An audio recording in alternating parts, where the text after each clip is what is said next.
faut surtout pas laisser l'Espagne jouer la Coupe du Monde, les gars. Pour moi, être aussi fort, ça doit pas être permis, les gars, je vous le dis. Citez-moi une équipe, les gars, qui peut regarder l'Espagne droit dans les yeux et dire on est meilleur que vous. C'est ça, les gars, ça n'existe pas. Cette équipe d'Espagne, c'est la meilleure équipe du monde, les gars. C'est non seulement la meilleure équipe d'Europe, et ils l'ont montré avec cette victoire à l'Euro, mais c'est aussi la meilleure équipe du monde, les frères. Sur la prochaine Coupe du Monde, ce qu'ils vont faire, ils vont laisser aucune miette à personne. Comme ça, vous savez. Ce qu'ils font aujourd'hui contre la Turquie, il ne faut surtout pas banaliser pour moi. Faut pas du tout banaliser ce qu'a fait l'Espagne contre la Turquie. On parle quand même d'une équipe turque, quart de finaliste du dernier Euro, les frères. Vous vous rendez compte ou pas? Et encore, même dans ces quarts de finale, pour le même prix, ils se qualifient en demi-finale. Ils n'ont pas été ridicules du tout contre les Pays-Bas en quart, les gars. Donc, c'est pas contre n'importe qui qu'ils ont fait ça. C'est pas contre n'importe quel adversaire. C'est pas comme s'ils avaient battu l'Arménie 5-0 ou le Kazakhstan 6-0, les gars. On parle quand même d'une équipe qui, depuis 1 an et demi, elle perd plus. Depuis l'Euro, même avant l'Euro, ils perdent plus, c'est fini, les gars. Et pourtant, ils ont affronté la France, ils ont affronté le Portugal, ils ont affronté la Suisse, bref, toutes les grandes nations d'Europe, ils les ont affrontés depuis. Malgré ça, ça perd jamais. Et quand on voit juste le 11 espagnol, mais vous vous rendez compte, les gars, juste le 11 de l'Espagne actuellement, il est tout simplement monstrueux. Je parle même pas des grands joueurs, les Yamal, les Pedri, tout ça, ça nous choque même plus. Mais quand je vois même certains joueurs lambda, entre guillemets lambda, les Ferran Torres, les Oyarzabal, les Merino, est-ce que vous avez vu le match de Merino aujourd'hui encore une fois? Non, vraiment c'est fort. Je vous dis, l'Espagne c'est très très fort. La réaction des gens après le récital de l'Espagne contre la Turquie, l'époque où ça comparèrent d'à Yamal fallait être la MDRR. Laisser une équipe qui a Pedri, Ruiz, Rodri et Yamal, Nico participer à la Coupe du Monde. Les gars, je crois l'Espagne tabasse 100% des clubs au monde et prend l'LDC sans difficulté. Le Barça qui carry encore l'Espagne pour pas changer. Je pense que Pedri va recevoir un appel ce soir pour dire qu'il est ballon d'or. Mais la tactique de jeu de De La Fuente est une version améliorée de celle d'Ossiflick. Tu perds 6-0 à la 60e, tu vois désormais Fermin Rodri qui rentre dans cette sélection MDRR. De La Fuente a mis Pedri dans sa position préférée et son équipe devient le Barça Prime. Cucurella est tellement plus fort que Baldé. L'Espagne avec la Turquie PTDR. La mine quand il est en mode caviar comme ça, quel plaisir pour les yeux. Encore un jour où Pedri prouve qu'il est le meilleur milieu du monde. Arda Güler a les nerfs, il veut se défouler sur la mine DRR, rentre à Madrid tonton. Il a essayé d'avoir Laura à Yamal Miskin. Abonne-toi chef. Les gars, je vous l'avais dit que cette équipe, elle va faire flipper à la Coupe du Monde. Parce qu'ils sont tout simplement inarrêtables. Si vous regardez leur bilan, leur nombre de victoires et de défaites, les gars, c'est inquiétant. Et de toute façon, les gars, ça, on l'avait vu durant l'Euro. Déjà que sur papier, ils ont une équipe de malades, c'est en plus l'une des nations qui pratique le meilleur football. Avec des principes de jeu qu'on connaît déjà tous propres à eux-mêmes. Ils ont mis 6-0 à la Turquie, chez eux. 6-0. Et quand tu sais que c'est les vainqueurs de l'Euro, qu'est-ce qu'ils vont montrer durant la Coupe du Monde? S'ils ont une équipe complète et qu'ils sont épargnés par les blessures, moi personnellement je pense les gars que ça va être eux les grands favoris. De toute façon pour moi ça va jouer entre l'Argentine, la France et l'Espagne. Ce soir on a un triplé de Merino, on comprend tous très bien pourquoi il jouait 9 avec Arsenal l'année dernière. Parce que devant les cages il est trop méchant les gars. La lucarne qu'il envoie pour son triplé les gars c'est du grand n'importe quoi. Pedri qui est dans l'une de ses meilleures formes, 2 buts, une passe D, et il faut voir la qualité des actions, notamment son premier but un banger, et le deuxième but de Merino où Pedri construit toute l'action. Sur la contre-attaque 100% barcelonaise avec le but de Ferran Torres sur une passe D de Lamine Yamal, Pedri participait aussi à cette action, il est partout. Malheureusement Nico Williams s'est blessé, j'espère que c'est pas grave pour lui. Et le match de Lamine Yamal, je préfère même pas en parler, j'ai déjà fait une vidéo. Le plus inquiétant dans tout ça, c'est que Rodri et Carvajal, les patrons de cette équipe, n'étaient même pas titulaires. Enfin bref, sinon vous les gars, vous en pensez quoi? Comme nous sur Snap, on s'ennuie. Les gars, l'Espagne, ils sont ultra, mais ultra favoris pour gagner la Coupe du Monde. Ils ont corrigé la Turquie 6-0 avec une facilité déconcertante. Je vous invite à aller voir le but de Merino pour le 2-0. Mais c'est une dinguerie, une action collective digne de l'Espagne 2010. Bien évidemment, qui dit une équipe d'Espagne forte, dit des joueurs du Barça forts. Pedri, Lamine Yamal, double passeur, bref, comme d'hab. Je vous laisse regarder la note des joueurs. Bon, le moins bon joueur, comme par hasard, c'est Williams pour le bonheur des Barcelonais. Mais à part ça, regardez Pedri, 9,7 sur 10 avec 2 buts, dont le premier but qui est super beau. Lamine Yamal, 9,5, il a mis double passe décisive. Et Merino, 9 avec un triplé. Oyarzabal aussi, gros match de sa part, 8,8. Un Pedri masterclass, encore une fois, comme d'hab, comme très souvent.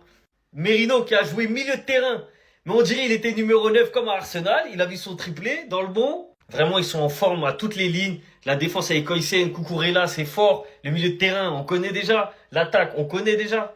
Donc la vérité, je vois aucune équipe les arrêter. Donc pour moi, ils sont favoris. Je leur mets une cote de 1,20 carrément.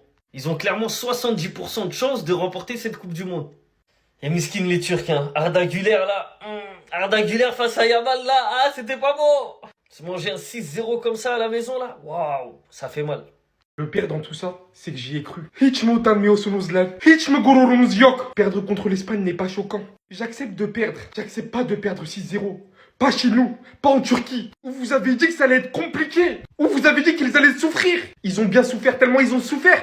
Ils ont débloqué Ronaldo Prime. Il y a même Iniesta qui est revenu dans la partie. Et comme si ça suffisait pas, j'ai aussi assisté à Lamine Yamal arrogant. On vous suit de génération en génération. Tout le temps on fait confiance. Tout le temps on dit vas-y on va faire confiance aux jeunes, aux pépites, aux cracks. Pour nous proposer ça, 6-0 à domicile. Même pas un but pour l'honneur. Même les plus anciens des anciens nous ont jamais proposé un tel contenu. On s'est fait soulever à un tel point qu'il n'y a pas de mots pour décrire ça. J'en ai rien à faire, hein. Lui a joué bien pendant 20 minutes. Non, j'en ai rien à faire.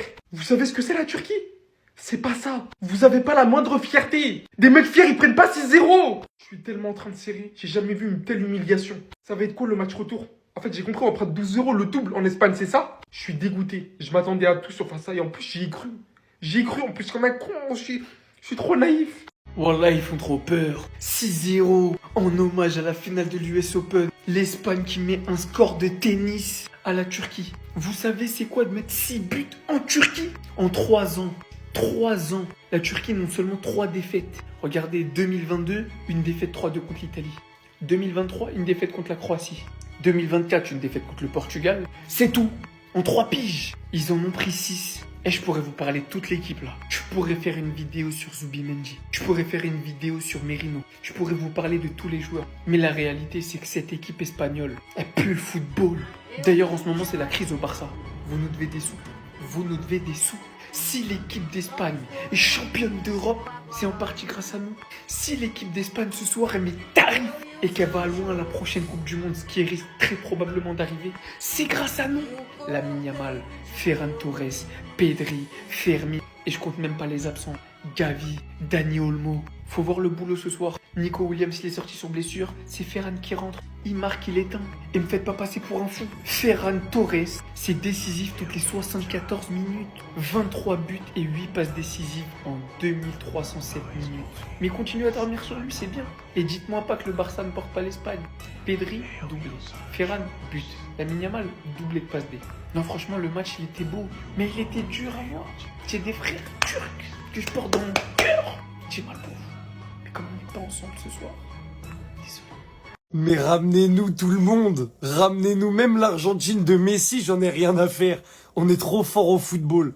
Tous ceux qui disaient c'est que la Bulgarie, vous allez voir en Turquie. On a vu. On a vu ce qui s'est passé. Même le coach turc, il comprend pas. Il comprend pas la leçon de football qu'il vient de manger. En fait, je sais même pas quoi dire. On est juste trop fort au football. On a eu des phases de jeu sur le premier but de Merino, mais allez voir, c'est le football avec un grand F. De La Fuente, tu ne changes jamais ce système. Jamais de ta vie, tu changes ce système. C'est trop fort. En fait, c'était pas d'un finisseur qu'on avait besoin en neuf. C'est d'un mec qui oriente le jeu.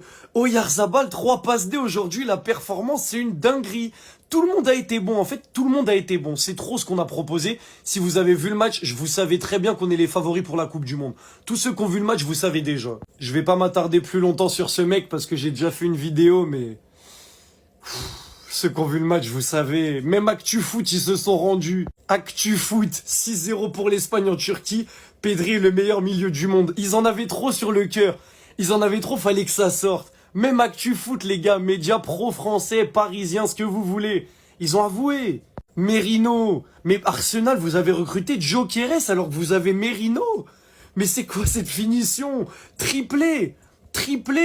4 buts en 2 matchs. Il est milieu de terrain. Mais si on le met en 9, il fait quoi? Il fait des stats de Haaland, en fait. Le roi du football qui finit à 2 passes décisives aujourd'hui. Et oui, parce que même quand il fait un match pas ouf pour du Lamine Yamal, ça reste des standards beaucoup trop élevés. Le débat avec Arda Güler, t'es trompé. Même lui, il sait, il est venu, il l'a poussé et tout, il s'est énervé. Il a perdu son sang-froid, le gamin est trop fort pour lui. En attendant, je vous le dis, si De La Fuente ne change pas notre système de jeu, qu'on joue comme ça à la Coupe du Monde, on est favori. On est favori. Le jeu qui a été proposé, en fait, c'était juste trop beau. C'était trop beau.